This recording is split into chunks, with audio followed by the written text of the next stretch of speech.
Hello বন্ধুরা, এখন যে ফ্রিজটা দেখছেন এই ফ্রিজটা ডিপ এবং নর্মাল সমানে দুইটাই বরফ বা আইস দেখা দিচ্ছে।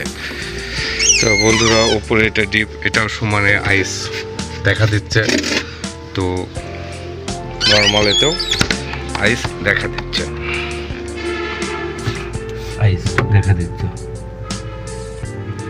মনে হচ্ছে ডিপের চাইতে নর্মালে বেশি আইস দেখা দিচ্ছে।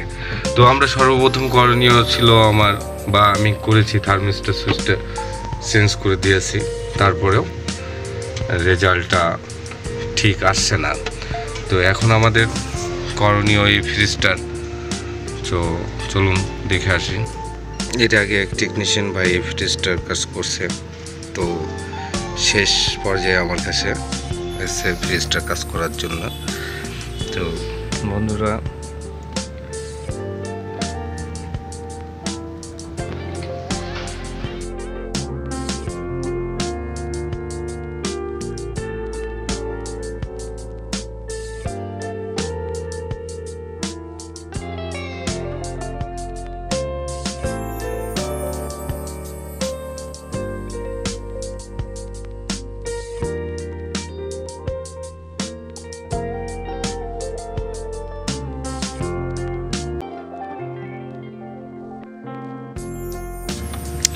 তো সাধারণত থার্মিস্টরের সুইচের কারণে আমাদের নর্মালে আইস জমে থাকে, কারণ থার্মিস্টর সুইচ কন্ট্যাক্ট না দেওয়ার কারণে ফ্রিজটা 24 ঘন্টায় চলতে থাকে বা দীর্ঘ সময় চলতে থাকে, এই কারণে আইস জমা হয়ে থাকে। তো এই ফ্রিজের ক্ষেত্রে উল্টো হয়েছে। তো এই ফ্রিজের যতটুকু ধারণা এখান থেকে বোঝা যাচ্ছে, তো এই যে ক্যাপিলারি পাইপ শর্ট থাকার কারণেও এই সমস্যাটা হয়, চেম্বারে পাইপটা শর্ট থাকার কারণেও সমস্যা হয়। তো বন্ধুরা, আমরা একসাথে দুইটা কাজই করে দেব, ক্যাপিলারি একটু বাড়িয়ে দেব, প্লাস চেম্বারে পাইপটা একটু বাড়িয়ে দেব।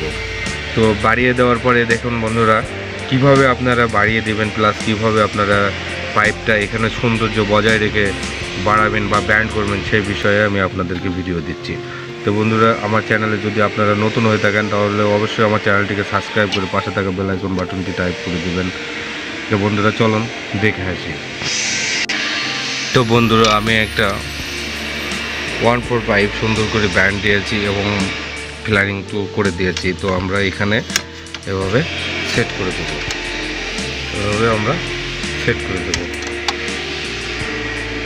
তারপরে চলুন বন্ধুরা সেট করে দিই। সর্বপ্রথম আমাদের করণীয়, যেহেতু এই ফ্রিজটা রানিং ছিল, গ্যাস আছে, তো আমরা এই জায়গা থেকে হেঁটে গ্যাসটা আউট করে দেব।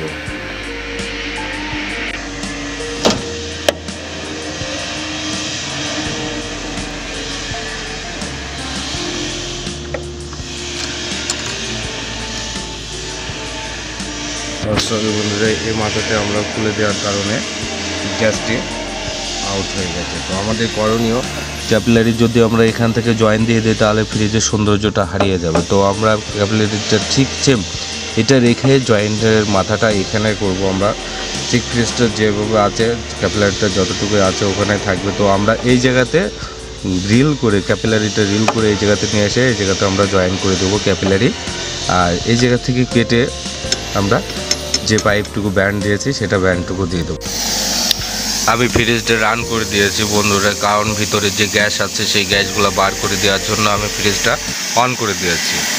তো আপনারাও এভাবে গ্যাসটি বের করার জন্য ফ্রিজটা অন করে দেবেন এবং সাকশন পাইপটার মুখটা খুলে দেবেন, বা সাকশন পাইপে যদি ভাল্ব না সেটিং করা থেকে থাকে তাহলে আপনারা এখান থেকে কেটে দিবেন। তো বন্ধুরা, দেখতে থাকুন।